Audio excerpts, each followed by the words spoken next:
नमस्कार बच्चों, आज की क्लास में स्टार्ट करेंगे अगला टॉपिक। पिछली क्लास में मैंने आपको समझाया था और ये बताया था जनन की परिभाषा, जनन के प्रकार। ध्यान रखें, अभी तक हम लोगों ने 4 क्वेश्चनों को समझ लिया है। एक हमने लैंगिक और अलैंगिक जनन में अंतर, और दूसरा क्वेश्चन पढ़ा था प्रजातियों की निरंतरता हेतु प्रजनन की विशेषताएं लिखिए, और हमारा तीसरा क्वेश्चन था प्रजनन के लाभ समझाइए। ये 3 और 4 क्वेश्चन आपके कंप्लीट हो चुके हैं। आज की क्लास में जो हम पढ़ेंगे वो पढ़ेंगे जीवन अवधि। क्या पढ़ेंगे भैया जी? जीवन अवधि। उससे पहले आप लोग जरा बोर्ड पे देखें। सबसे पहले इधर देखो भैया, जीवन अवधि देखो बेटिया, पढ़ाते समय बिल्कुल बोर्ड पे देखा करो, हमें ध्यान से सुना करो, ठीक है? वरना आपका नाम ले देंगे वीडियो में और आपके घर वाले देखेंगे तो कहेंगे हमारी बिटिया का ध्यान कहाँ रहता है। इसलिए आप लोग इधर देखो। इतना ही कहा है मैंने, अभी तो बिटिया नाम भी ले सकता हूँ, किसी बच्चे का भी ले सकता हूँ, समझ रहे हैं? लेकिन मैं नहीं चाहता कि आप लोगों की ये बात घर तक पहुँचे, देश विदेशों में पहुँचे, समझ रहे हैं? चलिए, क्वेश्चन कौन सा है? जीवन अवधि। कौन सा क्वेश्चन है? एक क्वेश्चन जगह पे याद होना चाहिए। उससे पहले आप जरा मुझे ये बताएं, जीवित जीव, जीवित जीव, ठीक है, जो जन्म लेंगे उन्हें मरना तो है, इस बात को आप जानते हैं। प्रत्येक जीव एक निश्चित काल तक ही जीवित रहता है, एक निश्चित समय तक ही जिंदा रहता है। काल मतलब समय, और ध्यान रखें अवधि मतलब भी समय होता है। जीवन, अच्छा जीवन होता किसका है? जीवन किसका होता है? जीवित जीवों का। और एक बात तो ध्यान रख लेना, एक कोशिकीय जीव मरते नहीं हैं, इनमें प्राकृतिक मृत्यु नहीं होती है। समझ पा रहे हैं आप? नेचुरल डेथ नहीं होती है, प्राकृतिक मृत्यु नहीं होती इनमें। और ध्यान रखें, प्रत्येक जीव कुछ निश्चित समय तक ही जिंदा रहता है, और प्रत्येक जीव की जीवन अवधि फिक्स होती है, बस एक कोश की जीवों को छोड़कर, क्योंकि उनमें प्राकृतिक मृत्यु नहीं होती। अगर खालिस्तान जोड़ियों में आ जाए तो आप कर देना। और ध्यान रखें, जीवन अवधि किसी जीव के आकार पर निर्भर नहीं करती। किस पर निर्भर नहीं करती? आकार, साइज, आकार पर निर्भर नहीं करती। कौवा तोता का आकार एक जैसा है, लेकिन इनकी जीवन अवधि में बहुत अंतर है। आम और पीपल का जो ट्री है, वृक्ष है, इनका भी आकार एक जैसा ही है, लेकिन इनकी जीवन अवधि में बहुत अंतर है। समझ पा रहे आप? तो कहने का मतलब यह है कि जीवन अवधि आकार पर निर्भर नहीं करती है। और ध्यान रखें, कोई भी जीव अमर नहीं है। अपवाद एक कोशिकीय जीव। समझ पा रहे मैं क्या कहना चाह रहा हूं? और जीवन अवधि की परिभाषा अगर 1 नंबर में आती है, जो कि आपको लिखना है, पेपर में आती है, 100% इंपोर्टेंट क्वेश्चन है ये, खालिस्तान जोड़ियों में भी आ सकती है। अच्छा क्या आ सकता है जरा सुने। प्रत्येक जीव के जन्म से लेके प्राकृतिक मृत्यु तक का जो काल है उसी को जीवन अवधि कहते हैं। क्या बोला मैंने? एक बार सुन लो। प्रत्येक जीव के जन्म से लेके प्राकृतिक मृत्यु तक का जो काल है उसी को हम जीवन अवधि कहते हैं। समझ पा रहे हैं आप? जैसे कि मैं आपको बात बताता हूं, कोई भी जीव होता है उसकी अवस्था होती है। जैसे कि अपन अपने माँ के गर्भाशय में होते हैं, यूटेरस जिसे अपन बच्चादानी कहते हैं, तो उसे गर्भ अवस्था कहते हैं बच्चों, भ्रूण अवस्था, एम्ब्रियोनिक स्टेज। जैसे अपन जन्म लेंगे उसे जन्म अवस्था कहेंगे। फिर अपन धीमे धीमे वृद्धि करेंगे तो उससे क्या बोलेंगे? बाल्य अवस्था कहेंगे, बालकों जैसी आदतें। उसके बाद 12-13 साल के अगर आप हो जाओगे तो आप में किशोर अवस्था प्रारंभ हो जाएगी, और किशोर अवस्था 18-19 साल तक चलती है। उसके बाद किशोर अवस्था समाप्त होती है, फिर आपकी युवा अवस्था, वयस्क अवस्था प्रारंभ हो जाती है, इसमें परिपक्वता मैच्योरिटी प्रारंभ हो जाती है आपके अंदर, जनन करने लगती हो फिर उसके बाद आप में भैया वयता, बुढ़ापा, जीर्णांता बोलते हैं इसको अपन, उसके बाद आपकी मृत्यु होती है। तो ये चक्र चलता रहता है, जीवन अवधि में आपको देखने को मिलेगा। तो ध्यान रखें, प्रत्येक जीव एक निश्चित समय तक ही जिंदा रहता है। जो जन्म लेगा उसे मरना है, बस। और ध्यान रखना, प्राकृतिक मृत्यु जानते हो, एक समय सीमा होती है। अगर आप उसके दायरे में आ गए और आपके अपने आप शरीर की क्रियाएं का और शरीर में जितने भी कार्य हो रहे हैं ये सब काम करना बंद कर दें, अपने आप शरीर हमारा साथ छोड़ दे तो आपकी मृत्यु हो जाए, तो इसे प्राकृतिक मृत्यु कहते हैं। ये नहीं कि आपको चक्कू से मार दिया, फांसी लगा के मार दिया, जहर खा के मर गए, एक्सीडेंट से मर गए, ये तो आर्टिफिशियल डेथ है, कृत्रिम मृत्यु है, मनुष्य के द्वारा बनाई गई चीज़ों से आपकी मृत्यु हो रही है, ध्यान रखना। लेकिन प्राकृतिक मृत्यु जो होती है प्रकृति के द्वारा, जो प्रकृति ने आपके लिए निर्धारित कर दिया है। और एक बात ध्यान रखना, एनसीईआरटी में जो जीवन अवधि दी है अपन उन्हीं को करेंगे। मनुष्य की जीवन अवधि कितनी है बताओ? 65 से 70 वर्ष लगभग, ध्यान रखना। तोता की 140 वर्ष है, कौआ की 15 वर्ष है, समझ पा रहे हैं आप? हाँ, 140 वर्ष है, याद करनी है, पेपर में आती है जी। एनसीईआरटी में जो दी है उन्हीं को करेंगे अपन। और एक बात तो ध्यान से सुन लेना, पहले मनुष्य 1.5-2 साल जिया करता था और आज 65 से 70 वर्ष हो लगभग। ऐसा कुछ नहीं है, कुछ लोग आज भी जी रहे हैं, 100 साल को पार हो जाते हैं, 80-90 जी रहे हैं।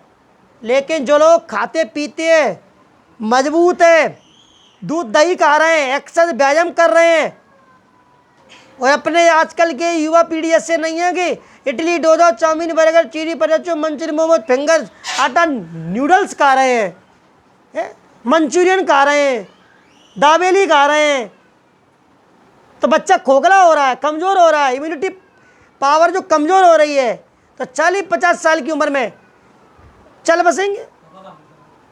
तो दूध दही खाओ, एक्सरसाइज करो, हैं, रोटी सब्जी खाओ, प्रोटीन खाओ, फैट खाओ, दूध पियो, 1-2 लीटर सुबह शाम, 10-10 बजे सो के उठ रहे हो, हैं, रात में 12-12, 1-1 बजे सो रहे हो, हैं, मानसिक रोगी हो रहे हो, शरीर कमजोर हो रहा है, शारीरिक रूप से कमजोर, मानसिक रूप से कमजोर, आप हैं, सामाजिक रूप से कमजोर, भावनात्मक रूप से कमजोर, कार्यात्मक रूप से कमजोर, व्यवहारात्मक रूप से कमजोर, और कह रहे हो कि आप स्वस्थ हो। आपको स्वस्थ होना है तो इन चीजों को मजबूत करना है।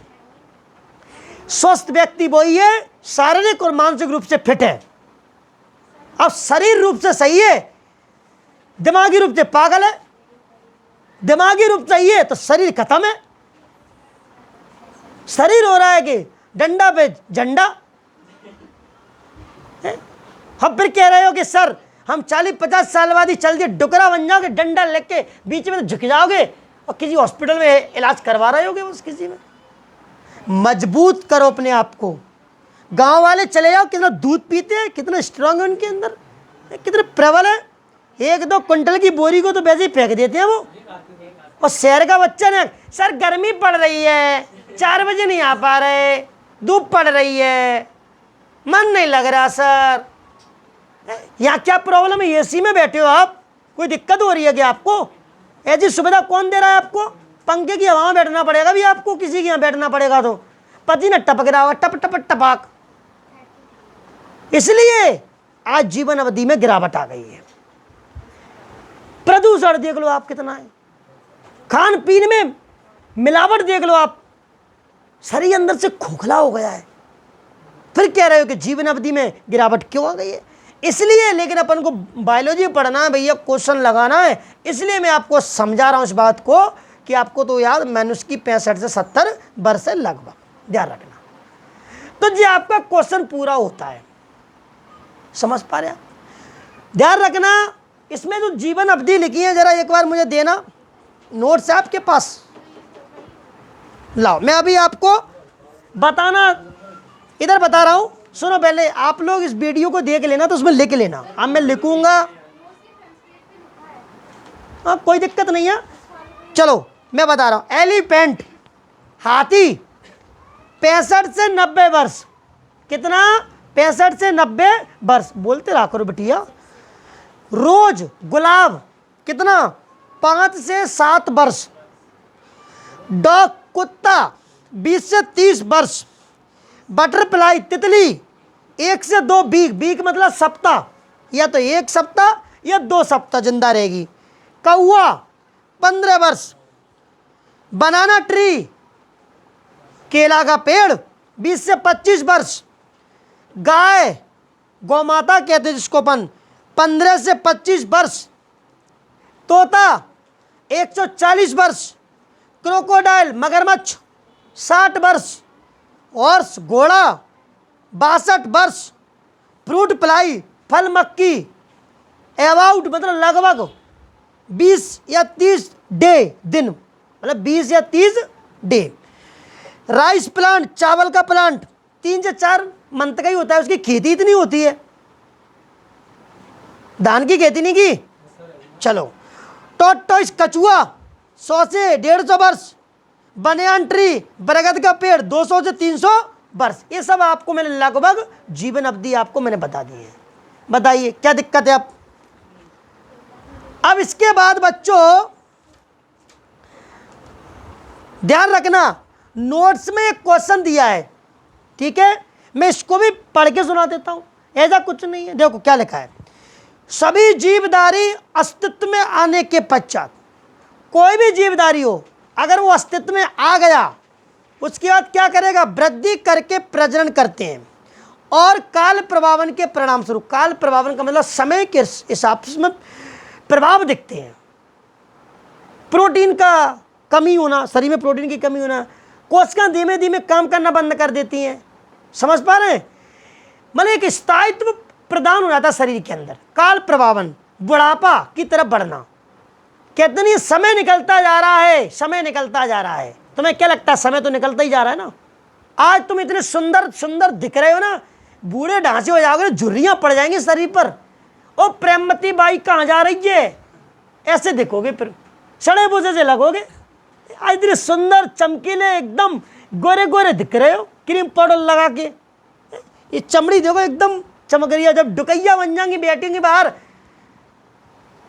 खाए पिलाना दिखाना, यही बातें चलती है। फिर उसके बाद डुकरा बन जाओगे फिर तुम।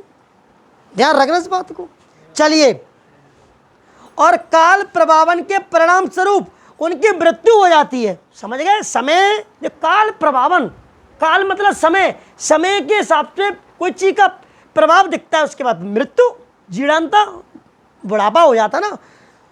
अर्थात प्रत्येक जीव केवल कुछ निश्चित समय तक ही जीवित रह सकता है।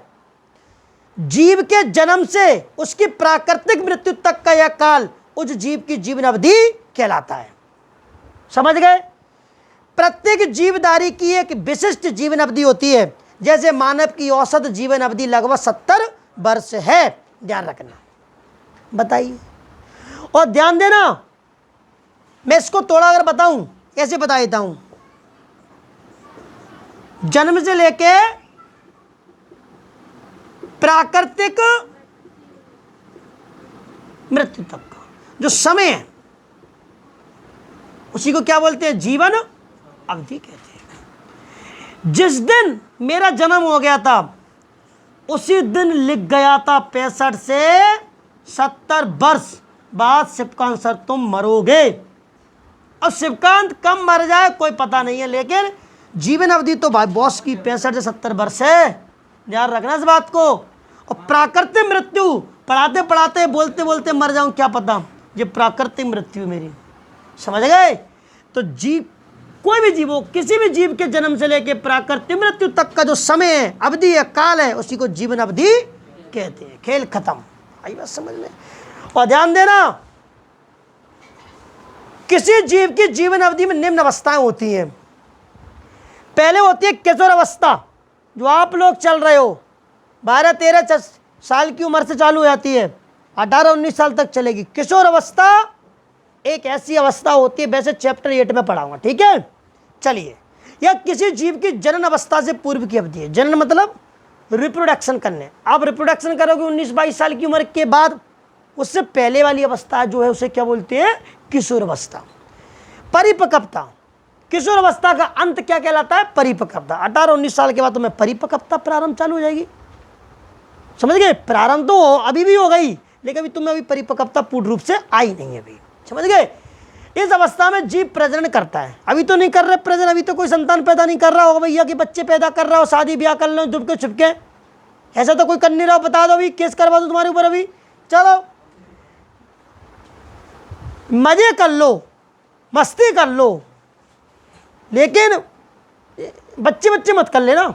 चलो, यह किशोर अवस्था का अंत है। क्या है भैया? किशोर अवस्था। अगर ये भी बात है, अगर बच्चे बच्चे से बचना है और ज़्यादा गहराई की मजे करना है तो चैप्टर 4 पढ़ाऊंगा, सारी व्यवस्था बता दूंगा तुम्हें फुल फॉर्म में, क्या करना है क्या नहीं करना है तुम्हें। मैं तो इतना तो बता दूंगा, बच्चा भी हो जाएगा 2-3 महीने का, उसका भी सुपड़ा साफ कर देंगे अपन। हाँ, इतना टेक्नोलॉजी हमारे पास। तो और चिंता मत करो, मैं आपको प्रैक्टिकल चीज़ें बताऊंगा, बिल्कुल एकदम ऐसा पढ़ा दूंगा कि तुम में ऐसा लगेगा कि हाँ बायोलॉजी किसी टीचर पे पढ़ रहे हैं हम। पैसा बर्बाद नहीं होने दूंगा, ऐसा कुछ नहीं। एजुकेशन में जो दिया होगा, किताब में जो दिया होगा, उस टॉपिक को आपको बेहतरीन तरीके से समझाया जाएगा। गप्पे नहीं मारी जाएंगी, जो है वही पढ़ाया जाएगा। बस हम में अंतर इतना है कि हम खुलकर पढ़ाते हैं, और कोई चीज़, कोई भी बच्चा हो, चाहे वो गर्ल्स हो चाहे बॉयस हो, हमारे कोई भी छात्र हो, उसको ढंग से बताया जाता है और ढंग से उसको बिगाड़ दिया जाता है। चलिए, इसके बाद तीसरा पॉइंट, काल प्रभावन एवं जीर्णता। क्या लिखा है? जीव के शरीर में क्रमिक 6 काल प्रभावन कहलाता है। क्रमिक मतलब क्रम से। ऐसा तो नहीं है कि 18-19 साल की उम्र में किसी को बुढ़ापा आ जाए। आता है कि कभी बुढ़ापा? पहले बाल्यावस्था आएगी, फिर उसके बाद हमारे अंदर किशोरावस्था आएगी, फिर युवावस्था आएगी, फिर वयस्क अवस्था आएगी, फिर जीर्णता आएगी, तब मृत्यु होगी। मतलब क्रम से। 6 मतलब हानि। समझ गए? तो समय के हिसाब से कोई चीज़ को कि मतलब समय के हिसाब से कोई चीज़ को प्रभाव होना और क्रम से हानि होना, उसे काल प्रभावन कहते हैं। और फिर उसके बाद क्या? जीर्णता, बुढ़ापा। क्या लिखा है? जीर्णता एक अपकर्षी प्रक्रिया है। अपकर्षी मतलब नष्ट होने वाली। शरीर में धीमे धीमे प्रोटीन की कमी हो जाएगी। एक कोलेजन प्रोटीन है, ये धीमे धीमे इसमें कमी होने लगती है, तो शरीर में झुर्रियाँ पड़ जाएंगी, हड्डियाँ कमजोर हो जाएंगी, शरीर हमारा साथ देना छोड़ देगा, तंत्र का तंत्र काम नहीं करेगा। हम धीमे धीमे कोई चीज़ को आवेग होते हैं हमारे, संदेश उनको समझ नहीं पाएंगे जल्दी जल्दी। समझ रहे? जीव द्रव्य की कमी हो जाएगी। कोशिकाओं में मतलब जो आवेग है, संदेश हैं, वो स्थानांतरित नहीं हो पाएंगे स्पीड में। आज तो तुम में बिल्कुल एकदम जवानी भरी है, तो तुम एक्टिव हो, एकदम आग मसा के तुम एकदम उछट जाते हो। और तो जीर्णता एक अपकर्षी प्रक्रिया है जो जीवन के अनिवार्य रूप से मृत्यु की ओर ले जाती है। बुढ़ापा तो एक ही बात कहता है, आज नहीं तो कल, कल नहीं तो परसों मरना है रे बाबा, मरना है। इसलिए बूढ़ा है तो भजन कर ले, बूढ़ा है तो भजन कर ले, चाहे लेट के कर ले, चाहे घर में कर ले, चाहे मन में कर ले, मंदिर में कर ले। बुढ़ापे में कहीं नहीं जा पाओगे आप। तुम सोचो कि माँ वैष्णो देवी का पहाड़ चढ़ जाऊं, अरे वो तो छोड़ो, तुम गोलपाड़िया का पहाड़ नहीं चढ़ पाओगे। ठीक है? इसलिए आज जो है जैसी अवस्था में है, इसी अवस्था में घूमो फिरो, मंदिर जाओ, लेकिन ये नहीं कि 2-4 महीने के लिए चले जाओ। पढ़ाई को मत डिस्टर्बेंस कर देना। ये नहीं कि सर ने कह दिया घूमने की तो कल से ही चले जाओ, बैग कर लो बैग। सर ने बोला हमसे तो ऐसा नहीं करना है रे बाबा, पढ़ाई को नुकसान नहीं करना है, ये नहीं बोला मैंने। देखो, माँ बाप सबसे बड़े भगवान है, उनको ही मानो, उनकी सेवा करो, उनके जो नियम है, उनकी जो बातें उनको बिल्कुल मानो। और देखो, ईश्वर धर्म ये सब जरूरी है, ऐसा कुछ नहीं है, अन्यथा पाप बढ़ जाएगा, अन्यथा लोग कोई किसी की बात नहीं मानेगा। समझ रहे हैं बात को? इससे डर रहता है, मनुष्य के अंदर भय रहता है, एनर्जी है जी। अपन कोई गलती कर देते, प्रभु ईश्वर भगवान, तो डर रहता है। फिर भगवान से अंदर से एक एनर्जी आएगी पॉजिटिव की, चलो माफ कर दिया। फिर अपन उस कार्य को अपन पॉजिटिव करके वो काम को अच्छा करने लगते हैं। नहीं वरना अपन को नेगेटिव थॉट ही आते रहेंगे, फिर मन नहीं लगेगा कार्य को करने में। इसलिए माँ बाप का आशीर्वाद मतलब प्रभु का आशीर्वाद। भगवान राम ने अपने, देखो, अपने पिताजी की कितनी बात मानी। भरत जी जिन्होंने कैकई मैया पे हाथ तक उठा दिया, बताइए। लेकिन राम भगवान ने क्या बात बोली, तभी तो उनको मर्यादा पुरुषोत्तम कहते हैं। समझ पा रहे? माँ तो माँ होती है, पिताजी कैसा भी हो, दुराचारी हो, दुष्ट हो, कपटी हो, लेकिन बाप तो बाप ही है। इसलिए माँ बाप तो माँ बाप है, पूजनीय है, देवता है वो। इसलिए मैं आप लोगों से कहता हूं कि माँ बाप को कभी दुख मत दो, कष्ट मत दो, वो ईश्वर है। और मैं तो एक बात कहता हूं कि माँ बाप को एक अश्रु मत आने दो, वरना जीवन में आए ऐसा प्रण लो, उनके सपने को साकार बनाओ और अपने कर्म पे लग जाओ, लक्ष्य को प्राप्त करने लग जाओ। और अपने आप मालूम नहीं तुम्हारी नौकरी लग जाएगी, अच्छी परसेंट है, तुम्हारे माँ बाप का गर्व होता है अंदर से, हमारा बेटा बिटिया कितना मेहनत कर रहे पढ़ रहे हैं। कल ही मोहल्ले में एक दूसरे से बातें करते, भाई बिटिया ने इतने नंबर लेके आए, इतना बेटा हमारा नंबर लेके आया है। अच्छी बात बता रहा हूँ, जो कोई भाषणबाजी नहीं है ये, ऐसा नहीं है। हमको सब तरह की बातें आती हैं, मास्टर वैसे नहीं बनेंगे हम। 2 किताब पढ़ाने से कोई मास्टर नहीं होता है भाई साहब, उसमें आचरण, डिसिप्लिन, अनुशासन नहीं है तो मास्टर नहीं है, पहली बात। समझ पा रहे हैं आप? हंसी मजाक दुनिया करती है, वो उसका एक स्टेटस है, समझ रहे, वो उसकी एक पर्सनल लाइफ है वो। लेकिन अगर आपको कोई ज्ञान दे रहा है, उस ज्ञान को अगर एक्सेप्ट कर रहे हैं और अपने आप को बदल रहे हैं, अमल कर रहे हैं, तो वो इंसान ही इंसान है। तो देखो बच्चों, ये तो सब क्या चलता रहता है। तो जरा अगला क्वेश्चन है, मृत्यु किसे कहते हैं, इसके प्रकार और महत्व समझाइए। मृत्यु क्या पढ़ रहे हैं अपन? मृत्यु किसे कहते हैं, इसके प्रकार और महत्व समझाइए। मैं आपको बताना चाह रहा हूं, देखो क्वेश्चन मृत्यु जानते हो। अच्छा, तुम सोच रहे हो सर मृत्यु को कैसे डिफाइन करेंगे, समझ पा रहे हैं आप? मृत्यु को कैसे डिफाइन करेंगे? चलिए, तो कहने का मतलब ये है, जीवित जीवों का शरीर कोशिकाओं से बना हुआ है और कोशिकाओं में जैविक क्रियाएं हो रही हैं, रासायनिक क्रियाएं हो रही हैं, और इन क्रियाओं का स्थायी रूप से रुक जाना, शरीर में विभिन्न प्रकार के अंग हैं वो कार्य करना बंद कर दें स्थायी रूप से, तो मृत्यु का कारण है। समझ पा रहे हैं? और ध्यान रखना, मृत्यु 2 प्रकार की होती है बच्चों, एक जैविक मृत्यु बायोलॉजिकल डेथ, एक होती है क्लिनिकल डेथ, इसे बोलते हैं चिकित्सीय मृत्यु। मैं चलो बोर्ड पे लिख देता हूं,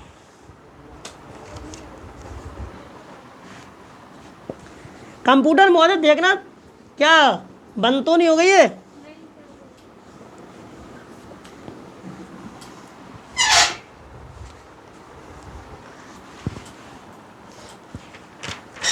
चलिए, तो मेरे प्यारे बच्चों, तुम बहुत प्यारे हो।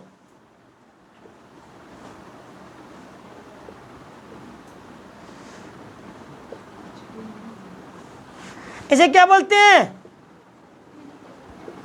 Clinical death. दूसरी मृत्यु बताओ,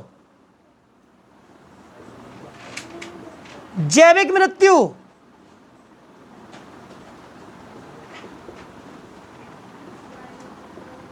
बायोलॉजिकल डेथ। अब ध्यान से सुन लेना पहले आप। तो पहले तो मैं आपको जरा मृत्यु की परिभाषा बता दूं, क्या लिखा है?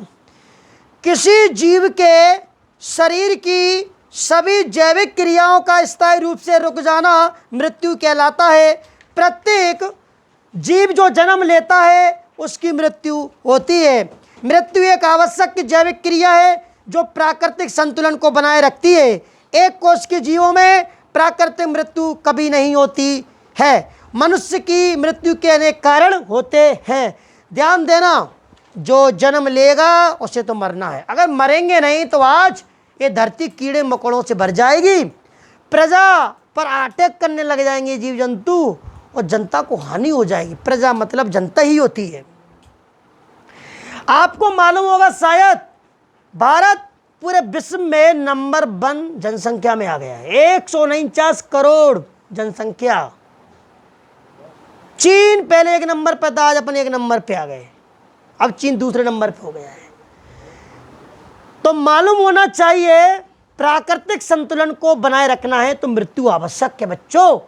अगर हम मरेंगे ही नहीं, सब जिंदा ही रहेंगे, तो पता है गरीबी बढ़ जाएगी, क्यों? जनसंख्या बढ़ जाएगी, बेरोजगारी बढ़ जाएगी, मारामारी हो जाएगी, खाने पीनों में भाई खाने पीने की चीज़ों कमी हो जाएगी, गिरावट आ जाएगी, हर चीज़ में हो जाएगी। अगर आपके पास उत्पादन नहीं है उस चीज़ में बहुत ज़्यादा दिक्कत हो जाएगी। पहले एक रोटी पे 2 व्यक्ति खा जाते थे, अब एक रोटी को 10 लोग खाएंगे फिर, हैं? बताइए, पाकिस्तान देश में चले जाइए, कैसे भूखे मर रहे थे, आटा ही नहीं मिल रहा था, सब कुछ खत्म हो गया था। मालूम है तुम्हें, न्यूज़ देखा होगा आप लोगों ने, तो वैसे ही खत्म हो गए। फ्री में बांटोगे, गवर्नमेंट फ्री में बांटेगी तो यही हाल होगा। हमारे माननीय अरविंद केजरीवाल जो चीफ मिनिस्टर दिल्ली के, वो करते हैं ऐसे काम। और मैं ऐसा कुछ नहीं है, जो बोलता हूँ सामने बोलता हूँ।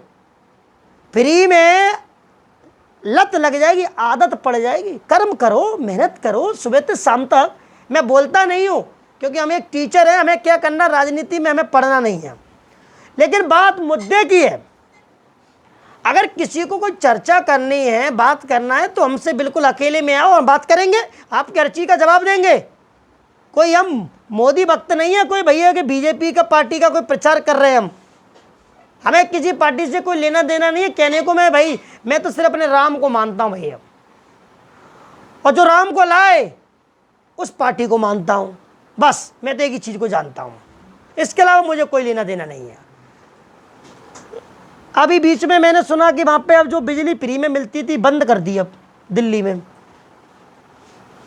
तो ऐसा नहीं हो जाए। देखो, अब आदमी को तुम्हें मालूम नहीं है, 250-300 रुपये कमाता, उसी को दारू पी जाता है वो, है? कर्म करोगे, टेंशन रहेगी। जब तक टेंशन नहीं होगी, ऐसा हमको टेंशन होती है भैया, मजाक नहीं, हम 50 बार तो टाइम देख लेते हैं। 12 बजे सो जाए, 1 बजे सो जाए, कभी कभी सो नहीं पाते हैं, तो हमें 3 बजे उठना होता है, नहा धो के चलना होता है। टाइम रहता है फिक्स हमारा कि हम इतने टाइम पर इतने अंदर प्रवेश हो जाएंगे, इतने टाइम पे इतने नहाकर बाहर आ जाएंगे, इतने टाइम पे इतने टाइम पे कपड़े पहन लेंगे, प्रेस हो रही होगी प्रेस करेंगे, नहीं तो कपड़े रखे होंगे वैसे पहन के चल देंगे। और हाँ, 15-10 मिनट पहले हम आ जाएंगे, जब हमारा टाइम रहता है बहुत फिक्स। और लेट हो जाए तो बात अलग होती है कभी कभार। बच्चा भी जब धूप में आ रहा है और हम टाइम से नहीं आते, उससे कितना बुरा लगेगा, पर वो जिम्मेदार टीचर नहीं समझेगा, पर उसको समझ रहे हैं। इसलिए मैं आप लोगों से कहना चाहता हूं, जो जन्म लेगा उसे मरना है। और तुम मरो या ना मरो, तुम अपने लिए तो बहुत फैसिलिटी सुविधाएं कर रहे हो, लेकिन नेचर पता है तुम्हें, नेचर नहीं छोड़ता किसी को। तुम्हें मालूम है इंदौर में कैसी घटना घटी, सब लोग बैठे, हवन चल रहा है, पूजा पाठ चल रही, पूरे की पूरी धसक गए। मतलब मृत्यु कब आ जाए कोई पता नहीं है। जैसे कि एक डायलॉग है मेरी जंग फिल्म में, सियासत में शान जाती है, मतलब सियासत में शान जाती है, जंग में हमारी जान जाती है। तो सियासत में मतलब राजनीति, और राजनीति करने वालों की तो इज्जत ही चली जाती है, और जंग लड़ेंगे तो हमारी जान जाएगी। कहने का मतलब क्या है? तो जे बड़ा डायलॉगबाजी करता हूँ ना मैं, हाँ डायलॉगबाजी नहीं करेंगे तो कोई पूछेगा भी नहीं हमको। चलो, तो मेरे प्यारे बच्चों, मृत्यु 2 प्रकार की होती है। ए बेटिया इधर देख लो, मृत्यु 2 प्रकार की होती है। बोलो कौन कौन सी? क्लिनिकल डेथ और बायोलॉजिकल डेथ। सबसे पहले जरा ध्यान से सुने, क्लिनिकल डेथ पहले पढ़ेंगे। क्लिनिकल डेथ मैं आपको 1 मिनट में बता दूंगा और एक बार में समझ में आ जाएगा। मान के चलिए प्रेजेंट टाइम में अभी आपके यहाँ 5 बज गए, मतलब 6 मान लो, ठीक है, 6 बज गए, ठीक है, कितने गए? 6 बजे। कितने बज गए? 6 बजे। इस समय किसी की मृत्यु हो गई 6 बजे के टाइम पे। कितने बजे? अभी मरा है वो 6 बजे। तो ये मत कह देना कि वो मर गया। मान के चलिए आप मेडिकल लाइन में पढ़ रहे हो और आप लोगों को उस चीज़ को चेक करना है कि जो मर गया कि नहीं मर गया। आप तो घबरा जाओगे, लेकिन आप लोग डॉक्टर हो, समझ रहे हो बात को, मेडिकल लाइन की तैयारी कर रहे हो, तो आप लोग को घबराना नहीं है। पहले अपन उसका क्या करेंगे? नाड़ी गति चेक करेंगे उसकी। क्या चेक करेंगे? नाड़ी गति। नाड़ी गति इसको कहते हैं पल्स। ये अंगूठा है, 4 उंगली ऐसे लेंगे, किसी का हाथ ऐसे मत पकड़ लेना, कहाँ जा रही हो, इधर आओ ना, खींचता खींचा तानी ना, पागल होके छोड़ो ना, कोई देख लेगा ना, अरे तू आ जा इधर, मैट दूंगा भी यही। तो क्या है ये सब, ऐसे नहीं पकड़ना, नहीं बहुत तो पूरी डॉक्टरी गिरी निकल जाएगी वहीं जगह पे ही। तो कहने का मतलब क्या है, ऐसे 4 उंगली लेना है, कितनी उंगली, 4 लेना है, अंगूठा जेरा, हाथ ऐसे करना है और यहाँ बिल्कुल हल्के से ही ऐसे रखना है, यहाँ पे पल्स चलती है, पल्स नाड़ी चलती है ऐसे। अगर ये रुक गई तो थोड़ा सा डाउट होगा कि भाई बस गया। उसके बाद अपन को चेक करना है हृदय गति, इसको भी चेक करना है। स्टेथोस्कोप लेके आएंगे, डॉक्टर लगाता है, पीछे लगा लो, यहाँ पे लगा दो, यहाँ लगा दो, यहाँ मत लगा देना, यहाँ इधर ही लगता है, यहाँ लगता है नीचे। ये हृदय होता है, उसका एपेक्स पार्ट होता है, शीर्ष वाला यहाँ नीचे लगता है। अगर ये धड़कना बंद हो जाए, नाड़ी गति रुक जाए, पल्स रेट रुक जाए, मरा हुआ आदमी ये जो तुम्हारे सामने डला है वो तो भी, अब आदमी ऐसे मर जाता है, ऐसे डलेगा, उसकी हल्की सी आंखें, आप उसकी आंखें खोलना ऐसे करके, ऐसे देखेगा तुम्हें, मतलब ऐसा लगेगा वो तुम्हें देख रहा है। क्योंकि जो पुतली होती है ब्लैक कलर की जो होती है, जो वाइट कलर का तो कॉर्निया होता है, जो ब्लैक कलर का होता है क्या होती है, पुतली। तो पुतली स्थायी रूप से फैल जाती है।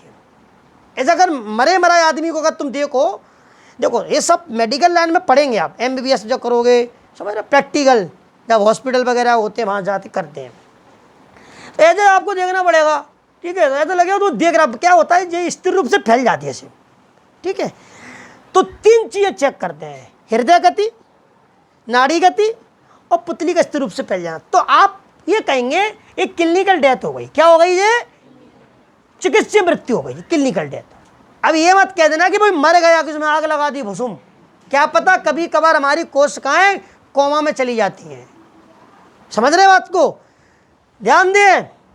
अब भाई क्लिनिकल डेथ हो गई तो 6 घंटे तक, कितने घंटे तक, 6 आवर, 6 घंटे तक क्लिनिकल डेथ होने के, बोला क्लिनिकल डेथ हो गई तो 6 घंटे तक आप कुछ अंगों को प्रत्यारोपण कर सकते हो, जैसे कॉर्निया को कर सकते हो, जो वाइट कलर का दिख रहा है इससे निकाल सकते हो, उसमें से जो मतलब उपयोग अंग होंगे उनको निकाल लेंगे, उसमें उन्हें प्रत्यारोपण कर सकते हैं किसी दूसरे मनुष्य में, या उनको लेबोरेटरी में रख लेंगे अपन। लेकिन कब तक, 6 घंटे तक। अब ये नहीं कि 8, 9, 10 घंटे बाद तुम कर रहे हो ये काम, समझ गए। ये अपन को कब करना है, तुरंत क्लिनिकल डेथ के तुरंत बाद।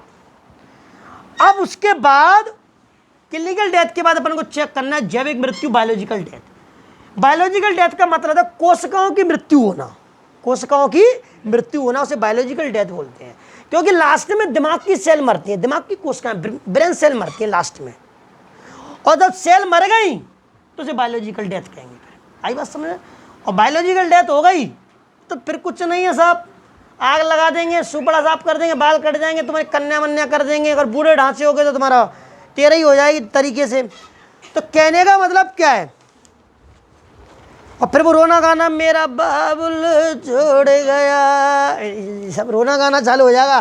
तो भाई देखो सुना जरा, क्लिनिकल डेथ क्या लगा है, हृदय गति, नाड़ी गति का रुक जाना, पुतलियों का फैल जाना, कब पुतलियों का फैल कर स्थिर हो जाना, क्लिनिकल डेथ है, वही लगा है।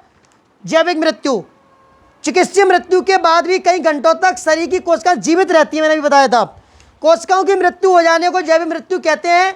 सबसे अंत में मरने वाली कोशिकाएं पर मस्तिष्क की कोशिकाएं होती हैं, इसलिए इसे चिकित्सीय मृत्यु के तुरंत बाद अंग प्रत्यारोपण कर लेना चाहिए। मृत्यु का महत्व क्या है, क्यों जरूरी है, यह अनंतकारी जीव संख्या को रोकने का कार्य करती है। बहुत ज़्यादा संख्या में जीव बढ़ गए तो फिर धरती पर नुकसान नहीं हो जाएगा, संतुलन नहीं बिगड़ जाएगा, इसलिए मृत्यु होना बहुत आवश्यक है। यदि मृत्यु ना हो तो धरती छोटे छोटे जीवों जैसे कीटों से भर जाएगी।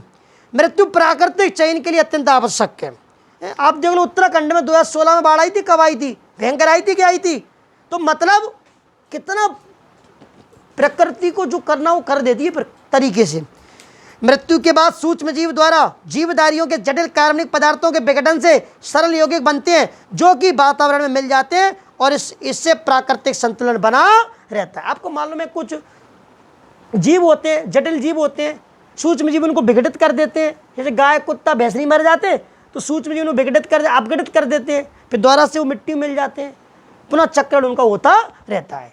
तो बच्चों ये मृत्यु के बारे में बता दिया और सुनो ध्यान से, कल की क्लास में क्या पढ़ेंगे, प्रजनन की विधियां समझाओ, जनन और, ठीक है, और जनन के प्रकार, आनंद आएगा।